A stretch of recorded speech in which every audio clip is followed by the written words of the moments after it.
Sir பாருங்க sir அது ஃபைலை பாருங்க சார் பண்ணுங்க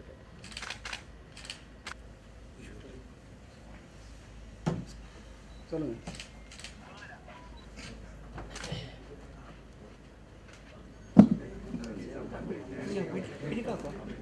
இன்றைய தினம் பெருந்தோட்ட மற்றும் உட்கட்டமைப்பு பிரதி அமைச்சராக நான் பொறுப்பேற்றுக் கொண்டேன்.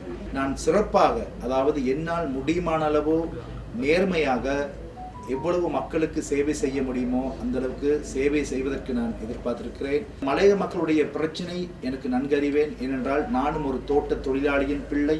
தோட்டத்தில் பிறந்து இன்றைக்கு இந்த நாட்டில் ஒரு பிரதி அமைச்சராக நான் பொறுப்பேற்றிருக்கின்றேன். எங்களுடைய மக்களுடைய பிரச்சனைகளுக்கு நான் தீர்வுகளை பெற்றுக் கொடுத்து அந்த மக்களை சிறந்த முறையிலே வாழ வைப்பதுதான் எனது லட்சியமாக, அது மட்டுமல்ல இந்த அரசாங்கத்தினுடைய லட்சியமாக காணப்படுகின்றது.